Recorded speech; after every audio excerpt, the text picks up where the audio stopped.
According to Colby, these 5 Mariners are going to improve or even break out in 2026. Colby, hit it.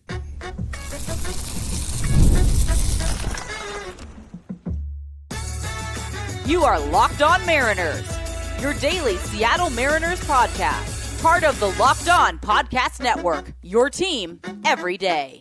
Ahoy, sailors. It is Friday, January 16th, 2026. You're listening to the Locked On Mariners podcast, part of the Locked On Podcast Network, now the #1 sports podcast network. My name is Gonzalez, and I'm joined as always by my co-host Colby Patnode. We're 2 lifelong Mariners fans who've been covering the team for over half a decade. And today, you typically know this show is Top 5 Tuesday, but instead it's Top 5 Friday. Colby's going to give you his top 5 candidates on the Mariners to either improve, break out, or bounce back in 2026. And at the end of the show, I'll tell you the 5 Mariners I irrationally love. So Mariners who weren't particularly good, but I love them anyway. But before we get into that, I want to shout out our title sponsor today, FanDuel.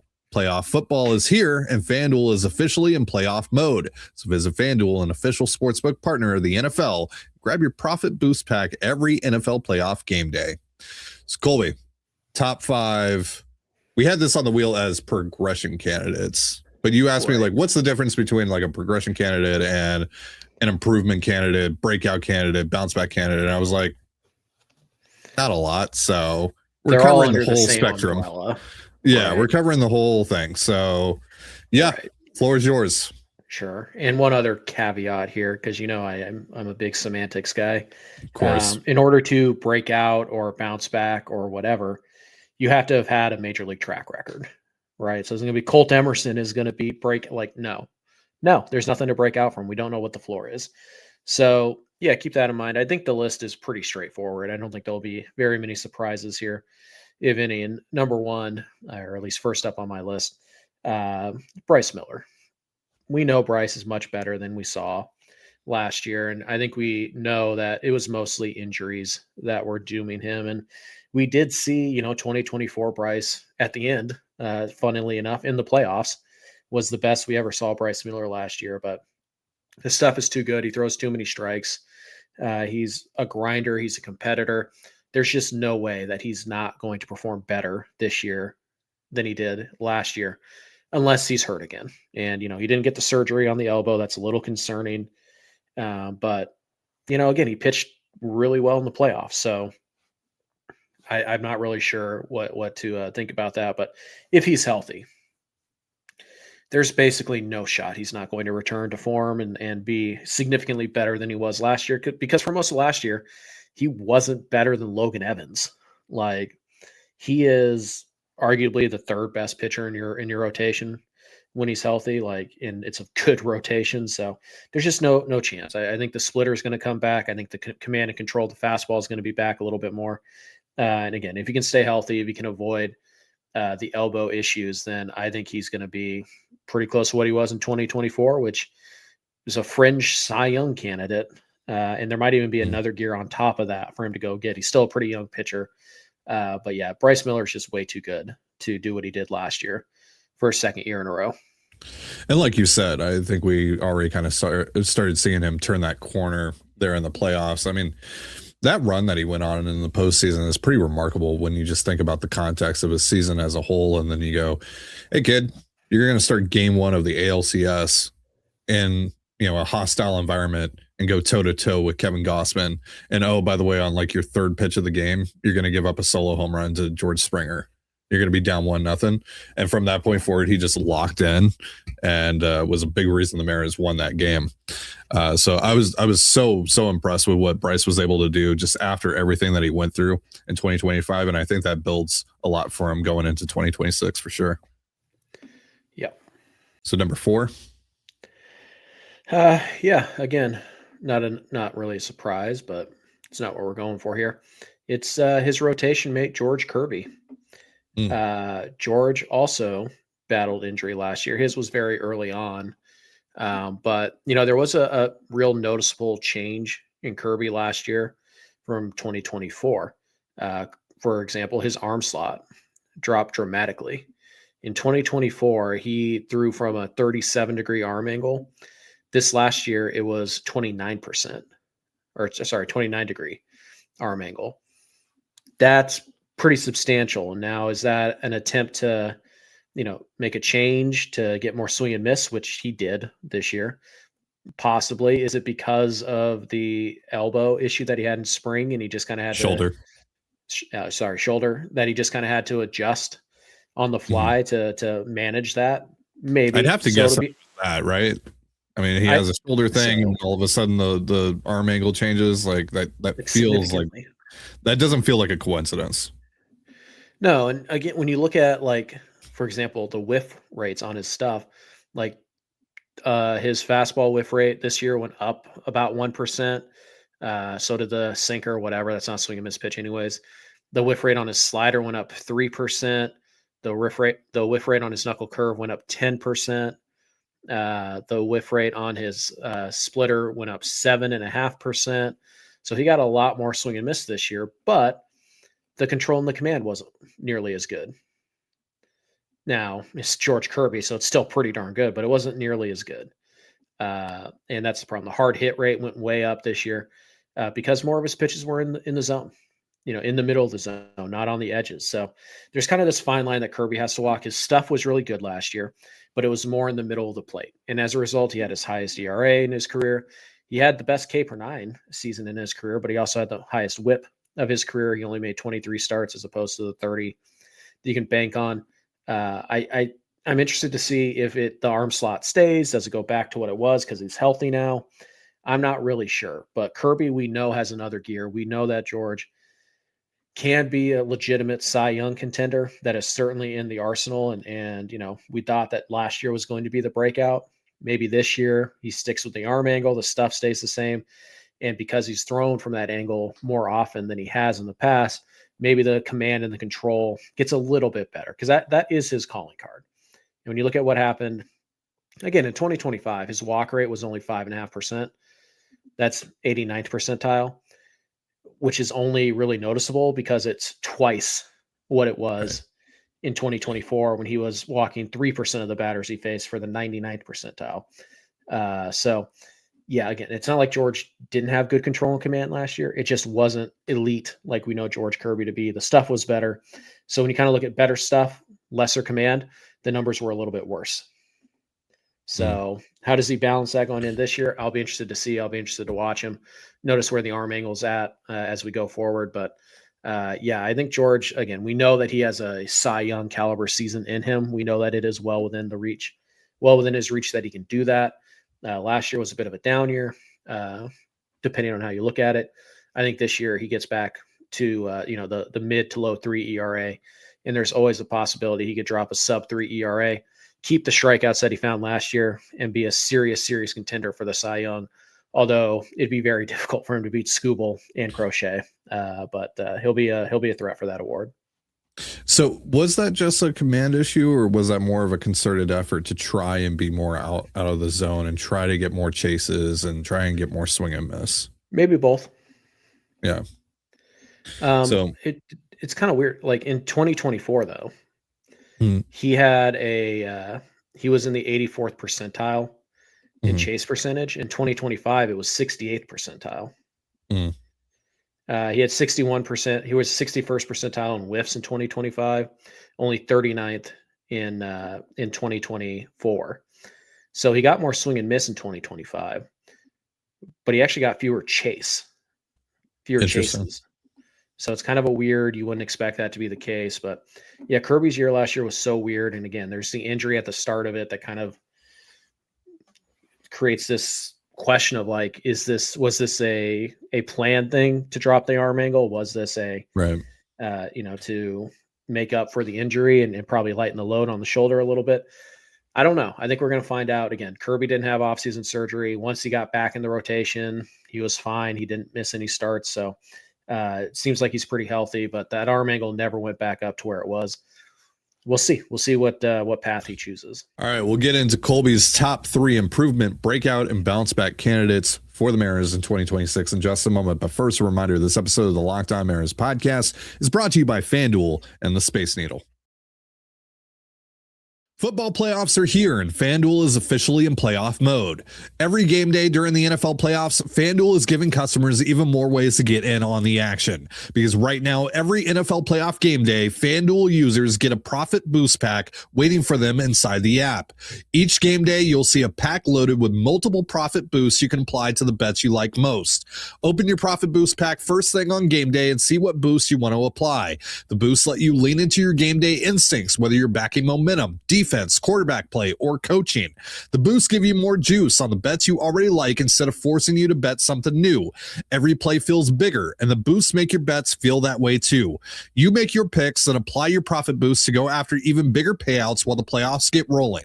So visit FanDuel, an official sportsbook partner of the NFL, and grab your profit boost pack every NFL playoff game day.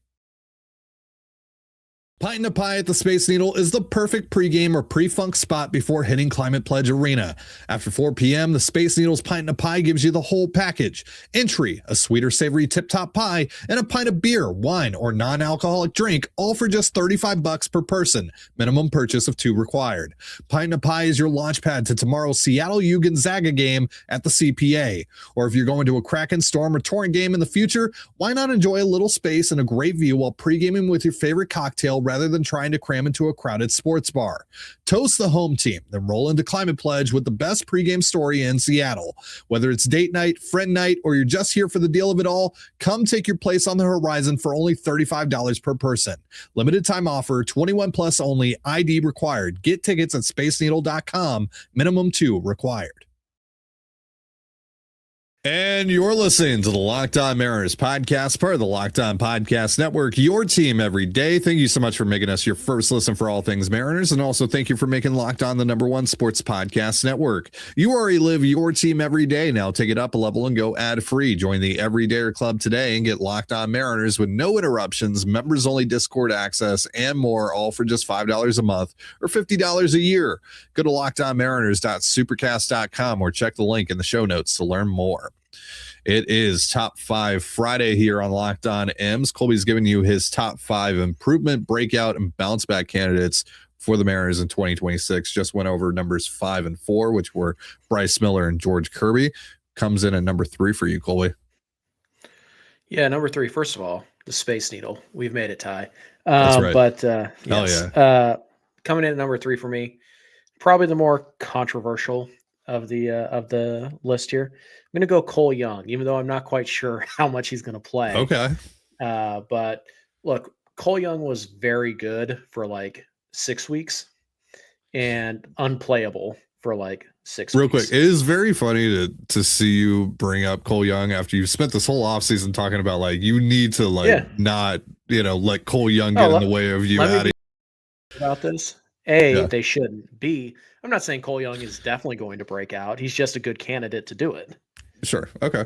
Right. Fair. And by the way, the numbers here, they don't really mean anything. I just wrote down 5 names. So sure. I'm not, obviously who's more likely to break out. Don't break the illusion of Top 5 Friday, Colby. Top 5 Tuesday / Friday. Very hard to make sure that the numbering is 100% accurate. But yeah, Cole Young, look, he's a former top 100 prospect. We know he's much better defensively than he showed. We know he has a better arm than he showed last year. What we didn't know he had that he showed last year was quite a bit of pull power. He hit some absolute tanks last year, which, you have to do it more consistently. You can't run a 300 on base and a 300 slug and be an everyday player. We know this, but he's 21, 22 years old. He's a former top 100 prospect. He also was hurt last year he missed almost all of spring training with his, shoulder, was it? His shoulder issue. Yeah. He had to DH for most of spring training whenever he did play. Mm-hmm. And again, he's just trying to figure out the big leagues, but the tools are there. He's going to make contact. He's going to put the ball in play. I was encouraged by the amount of power we saw. I was encouraged by the amount of, just line drives and hard hit balls he had last year, especially. And by the way, it wasn't just the power that he showed, like the home run in Detroit, the home run in Seattle, the 459-foot bomb. Like it was also the power that he showed in Tacoma before he got called up. Yeah. Mm-hmm. You just look at this guy. Maybe it's another year off. I don't know. Maybe they get Donovan and Emerson comes up and he's really good, and they don't have a spot for Cole Young this year. That's possible. But the track record's too good in the minors. The prospect pedigree is too good. The mental strength, I guess I would say, of Cole Young. Like you listen to people talk about Cole Young. Dude's a 10-year vet in a 21-year-old body. Like he puts in the work. He understands who he is. He's not trying to be something that he's not, which a lot of guys do. I mean, that's kind of part of what ruined like a guy like Jared Kelnick is he decided he needed to hit 35 home runs instead of being the player that he was. It's not going to happen to Cole Young. He's going to put in the work. He's going to be better than he was last year. Is it too early to call for a breakout? Sure. But I honestly almost look at this as more of a bounce back, like back to a norm where he's going to hit in a bad year. He's going to hit 240, 250 with good, solid on base percentages. And then you see what you get slugging wise. But based on what we saw in Tacoma, based on what we saw in his brief stint in the big leagues, there might be more slug there than we initially thought. So I still think Cole Young is a very good player. I still think he's a very good prospect, or he's going to be a very good player, I should say. Maybe it's not this year. Maybe he kind of gets pushed out for a year, but Cole Young is going to be a good player for quite a while. And so until he does actually break out, he's probably going to be on these breakout lists with regularity. Yeah, agreed. Good call. All right, number 2. Yeah, number 2, we have the one and only acquisition of the list. And obviously I'm talking about Rob Refsnyder. Dude's going to hit righties this year. He's going to post a 140 WRC plus. It's going to be great. Right. Yeah, because he's never done that before. Yes. No, obviously Josh Naylor. Dude's never been good. He's going to be good. Right. Right. Oh, I guess that leaves Jose Ferrer as the breakout. Yeah, there you go. Yeah. The Mariners really think that Ferrer is like significantly better than his baseball card numbers would suggest. And when you dig into the numbers deeper, you could see why. It's not hard to see why they think that. The guy is a lefty who can throw 100, and he's got actually a better changeup and a better slider than the mediocre strikeout numbers would suggest. Like he gets a lot of whiffs on those pitches. The Mariners think he is just about ready to break out. If the Mariners say this pitcher is about to break out, we think this guy is about to really explode, kind of tend to believe them. And when you look at what Ferrer has from a stuff perspective, when you look at how dominant he is against lefties in general, and that changeup that he has to neutralize righties, I think there is, you kind of look at what he did in the second half of last year where he put it all together for the Nationals up until I think late September. He had a couple of bad outings, but there's stuff. He throws strikes. He gets a ton of ground balls. He's in the Mariners pitching lab now, which, call me crazy, I think is a little bit better than the Nationals pitching lab. I mean, I know the Nationals have turned like the likes of Cade Cavalli into the first round talent that he was. Mackenzie Gore has really broken out for them. Oh, wait, we're still waiting for that to happen. So yeah, I think the Mariners have something here. I know the Mariners think they have something here, but the stuff, the command, the control, the ground balls, the high leverage situations he got to pitch in last year, he could also give you 4 or 5 outs out of that bullpen. I think this could be a year where we look up and Ferrer is a true 1.5, maybe even 2 win reliever. I know he was like a 1.4 win guy last year. I think this year he'll have the numbers to back it up, including the strikeouts and the much lower ERA. So Ferrer is pretty obviously a breakout candidate because the Mariners have really kind of staked their claim that he is going to be that big of a difference in that bullpen.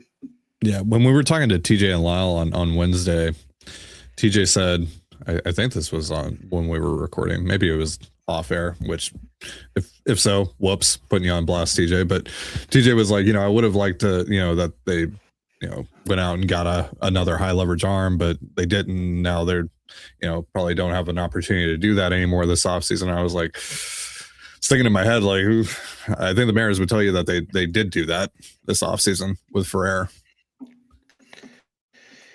Yeah.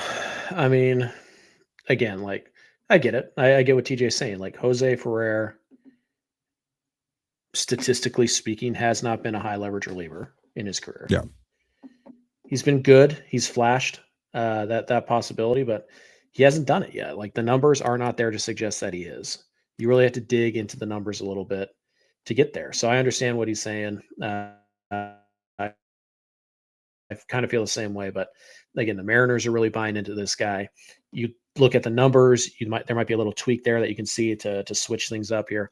The swing and miss stuff is there, which is kind of what you need to be a high leverage reliever. You have to miss more bats, and it's not hard to see where you can get that from Ferrer. So we'll see. But the Mariners are banking on a reliever. They've said he's a high leverage arm. When we dig a little deeper past the box score stats, you can see what they see.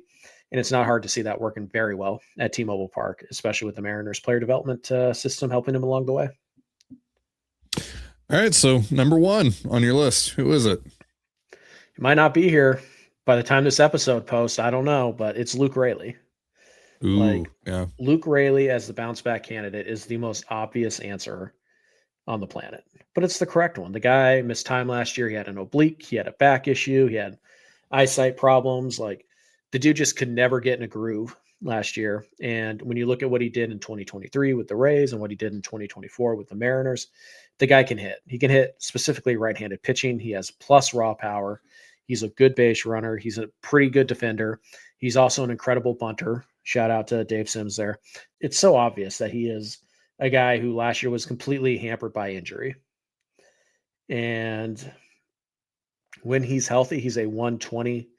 Was he 129 WRC plus a couple years ago? Yep. Or was yep. it 2023 and 2024, he was a 129. Yeah. So 25 to 30% better than league average. He crushes right-handed pitching. He hits well at T-Mobile Park when he's healthy. I mean, that's a rare feat right there. The power plays anywhere. He can play all three outfield spots.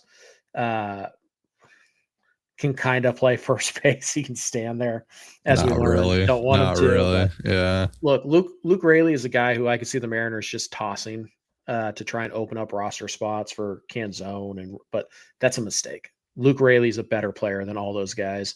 He's your third best outfielder. You should treat him like he's your third best outfielder. And I just think last year is so easily explained away by the oblique injury, and then all of a sudden the back injury, and then he was having trouble with his eyesight. He needed glasses. He tried contacts, blah, blah, blah. He'll get that figured out. He'll be healthy this year. He's going to hit. He's going to hit because Luke Raley hits, particularly right-handed pitching, and he hits right-handed pitching particularly well at T-Mobile Park. And he's going to do it to the tune of about $1 to $2 million, whatever his ARB number ended up being at. He's an incredible bargain. The Mariners would be foolish to move on from him for nothing in return. And he is far and away the most likely guy to break out or return to what he was last year because he was hurt. I mean, there's no question about it. The injuries are the reason he was bad last year. And you're listening to the Locked On Mariners podcast, part of the Locked On Podcast Network, your team every day. As always, if you want to hear from me and Colby even more and help support the show, we have a Patreon. It's called Control the Zone. And on there, we talk Mariners, we talk Seahawks, all that good stuff. For more information, go to patreon.com/Control the Zone. Link in the description of this episode. You can also find the link to our Discord server. That's different than the one that you get access to through the Everyday Club. This one is free to join. It's just for all the stuff that Colby and I do, not just Locked On, but also Control the Zone, our Patreon, Colby's written stuff, all that good stuff. There's discussion about the Mariners. There's just discussion about the Seahawks, Kraken, non-sports topics, all that. It's a good time. We got about 200 or so people in there now. It's starting to get pretty active. So if you want to join that, you can do so for free by hitting the link in the description of this episode, whether you're watching or listening to it. So it's my turn here on Top 5 Friday. I got the Ed Helms this time around, and I landed on Top 5 Mariners I irrationally loved. So in other words, basically Mariners that I really liked, even though they were not particularly good. We're going to start with one who didn't even play with the Mariners. He was just a prospect for them, because this dates back to a very embarrassing time in my life, about, I don't know, a little over a decade ago. Yeah. I'm going to ignore you and just continue talking. About a little over a decade ago, where I wasn't super into, prospects and didn't really know how all that worked and whatever, and didn't know exactly who the best prospects were. And I had a buddy at the time who was a Cubs fan, right at the height of Chris Bryant coming up, Anthony Rizzo, and that run that they went on. And, so I would look at the Mariners rankings on Pipeline, and mind you, this was when the Mariners had by far the worst farm system in baseball. Their top prospects were Tyler O'Neill and Patrick Kivlahan. And so that's why Patrick Kivlahan comes in here at number 5, because I distinctly remember texting my buddy and being like, man, I'm so happy for you. I can't wait for when Tyler O'Neill and Patrick Kivlahan get called up, and I'll feel the exact same way that you do. Did Kivlahan get an at-bat for the Mariners? I think he played for the Mariners. No, did they trade him for Leone or whatever? He played for the Padres, I think. Ah, okay. Well, yeah. So Mariners you irrationally love. So far, you've mentioned 2 guys who never even played for the Mariners.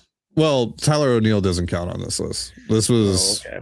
And you didn't even pick the right one who didn't play for the Mariners. Ouch. I was just like, I was like, this guy is number 2 in the Mariners farm system. Clearly, he's going to be awesome. We could save ourselves some time here and save our listeners some time. Where is Dae-Ho Lee on this list? We'll get there, buddy. Don't worry. That time will come soon. He actually played 137 games in Major League Baseball. He slashed 208, 308, 398, 84 WRC plus. I mean, it's not good, but that's not just as bad as I expected. Than Chris Bryant and Anthony Rizzo. yeah. So, wasn't my finest moment. I blame Jack Zarenzik. Coming in at number 4, Carlos Peguero. I was like, dude, this guy hits tanks. He's awesome. He's Yordan Alvarez, even though I didn't know who Yordan Alvarez was at the time. Like, this guy is like, he's the DH of the future for the Mariners. Like, that's a sentence you want to hear. Yeah, this guy's a future DH. At the time, I was like, yeah, DHs are great. Like, full-time DHs. I mean, if they're Nelson Cruz. If they're Nelson Cruz, if they're David Ortiz, if they're Edgar Martinez, yeah, absolutely. I was like, Carlos Peguero, the next great DH in Major League Baseball history. No, but I was like, man, this guy hits tanks. He's awesome. Like, I love him. Carlos Peguero is great. Like, he's going to be here for 10 plus years. It's almost like you're describing Laz Montez.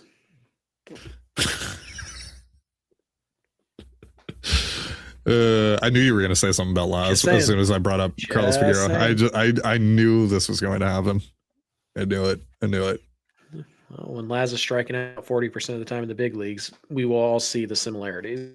All right, so coming in at number 3, and we had to make a quick cut here because Colby's internet died. But coming in at number 3, you all saw this one in real time. Donovan Solano, Donnie Barrels. Do I need to say anything else? Now, look, Donnie was my guy for years. Like, he was the guy that I wanted the Mariners to sign because, I mean, he just kept on producing for very little money year after year after year. Unfortunately, the year that the Mariners finally decided to get him was the year the cliff finally came for him.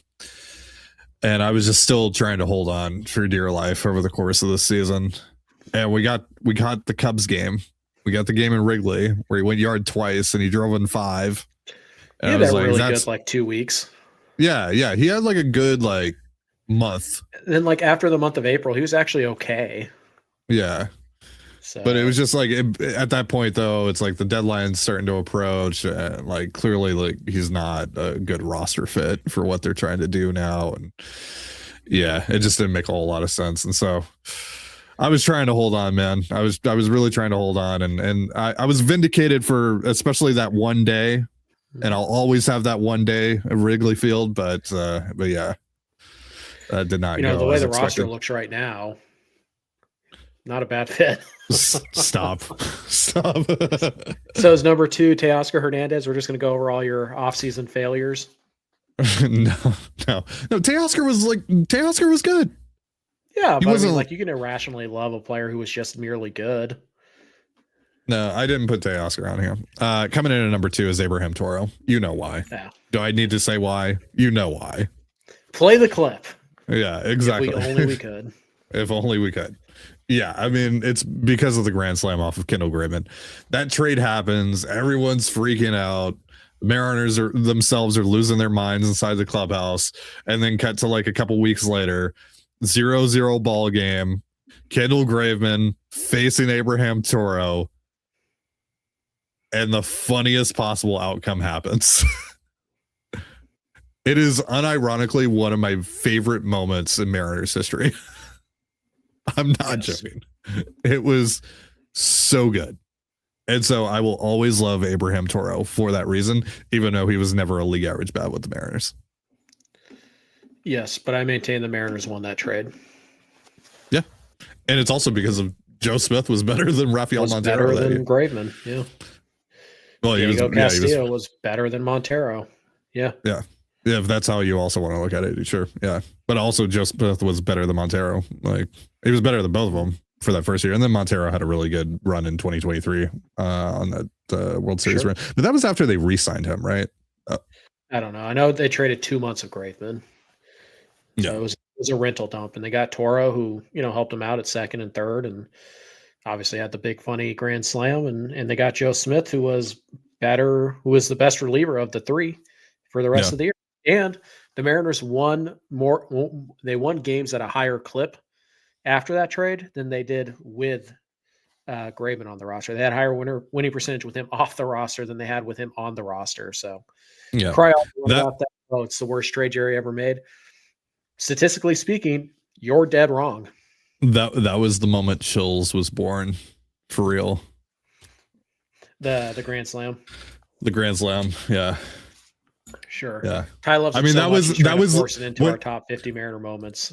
When I explained the Chills meme to Jerry to get him to say it on the show, I brought up specifically that moment, and that was what made it. And that's what made it click for him. You guys didn't see that because obviously I cut it. I just cut it down to him saying Chills, but he was like, "Oh," and that's literally when he points at the screen, he goes Chills.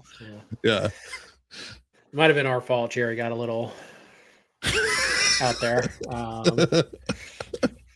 Whoopsie. Is that a top 50 moment in Mariners history? I feel like that should be on the bracket. I think so. Yeah. Jerry Capoto says Chills. I'm Locked On Mariners. That's still so crazy to me. And All then right. Bring on the big boy. Yeah, number one, big boy, Dae-Ho. Now, to be fair, Colby, he was a 103 WRC plus in Seattle. He was fine. Yeah. You know how I feel about meme players. Yes, I know. With the walk-off against Jake Diekman, he was a part of that huge comeback in San Diego. So was Chris Denorfia. Just kidding. Maybe. Chris Denorfia wasn't on that team, I don't think. No, that was 2016. No.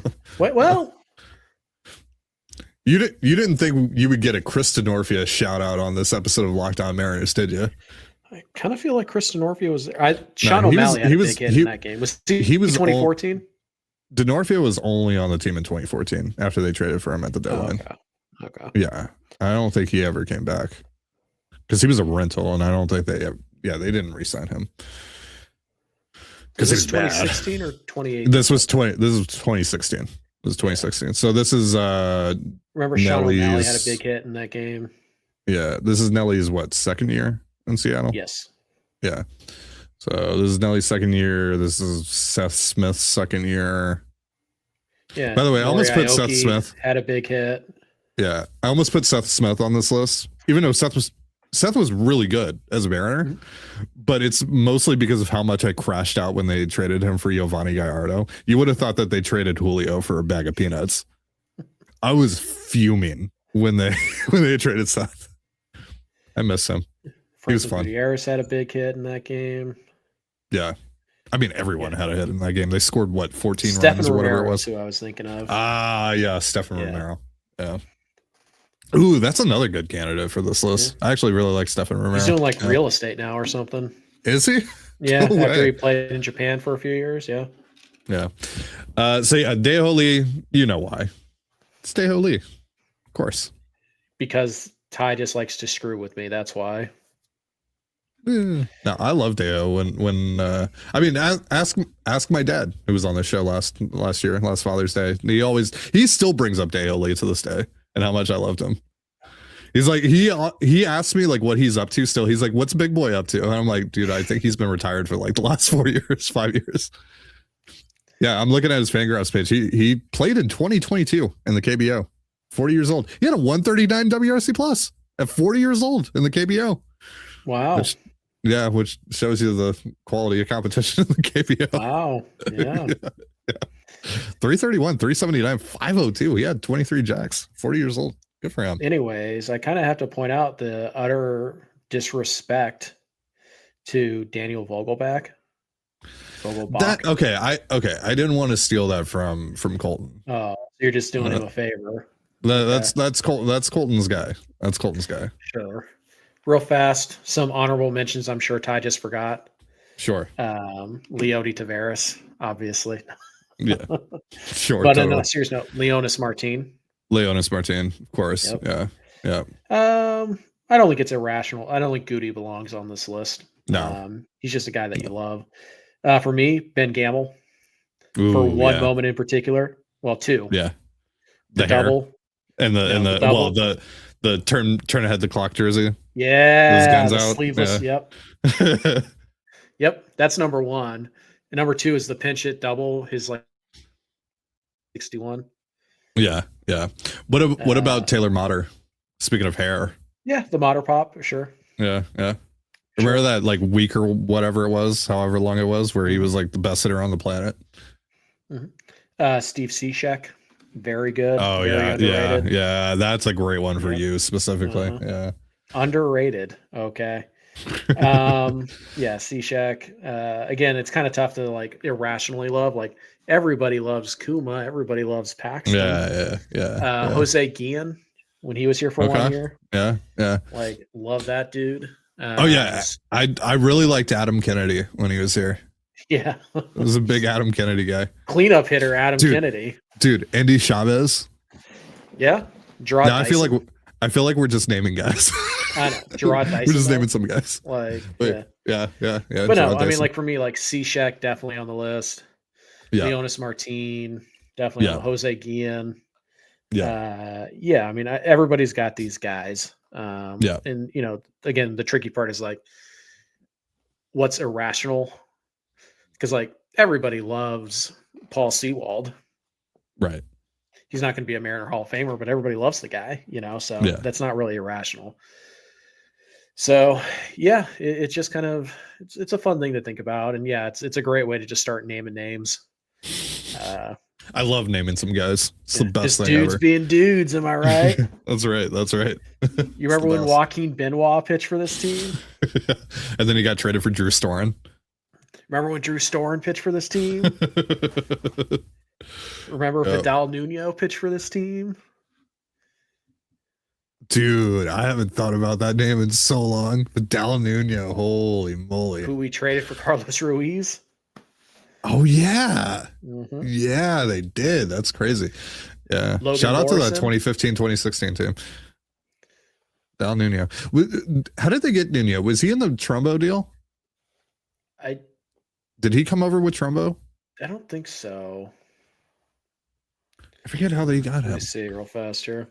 He did come from the Diamondbacks, though, right? Pretty sure. Hey, how about Wade LeBlanc? That's of a course. good one. I saw him pitch in Toronto once. He came from Arizona, so maybe he was in that Trumbo deal. Yep, he was in the Trumbo deal. There you go. All right, before we get out of here, can you name every single player in the Trumbo deal? This is when the Mariners acquired him. Yep. There were 6 players, 2 to the Mariners, 4 to the Diamondbacks. I remember Gabby Guerrero. Yeah, there you go. Was in that trade. You said 4 came from the Mariners? Yep. Gabby Guerrero, I think, was the headliner. Now, this is where I always get kind of mixed up. Did they trade the catcher Castillo for Trumbo, or did they trade Trumbo for the catcher? I always get that mixed up.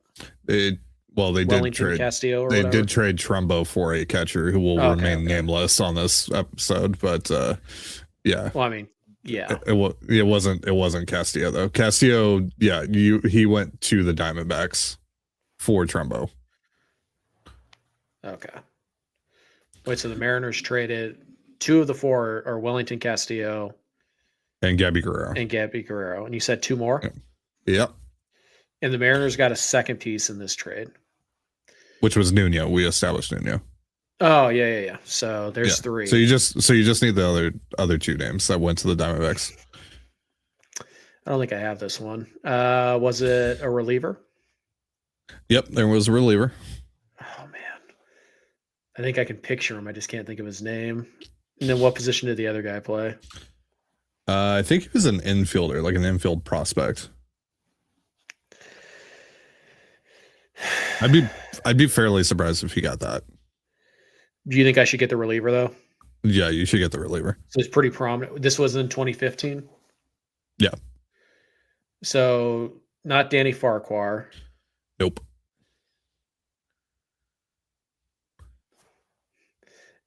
Did he make a return to the Mariners?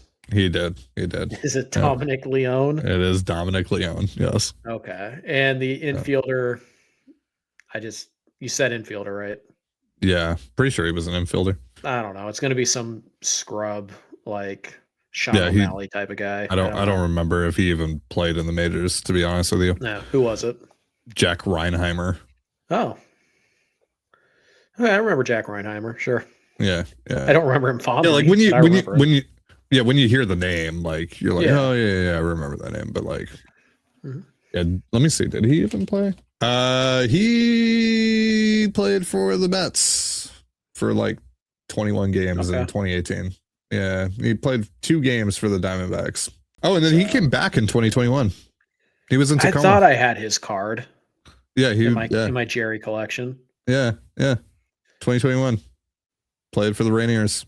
91 games. All right. Well, that is going to do it for our show. Thank you so much for joining us here on the Locked On Mariners podcast, part of the Locked On Podcast Network, your team every day. And once again, if you never miss an episode, it's time to make it official. Join the Locked On Everydayer Club and get ad-free audio, access to our members-only Discord, and more, all built for our most loyal fans. For Colby, Patnode, I'm Dae Gonzalez. Be sure to give us a follow on Twitter at LO_Mariners. You can follow me at Dae Gonzalez, Colby at CPAT11, that's CPAT11. We're also on Blue Sky. You can follow me at TDG, Colby at MLB Colby, and the show at Locked On Mariners. You can also find us on Instagram at Locked On Mariners. Have yourself a beautiful baseball day, and we'll see you next time. Peace.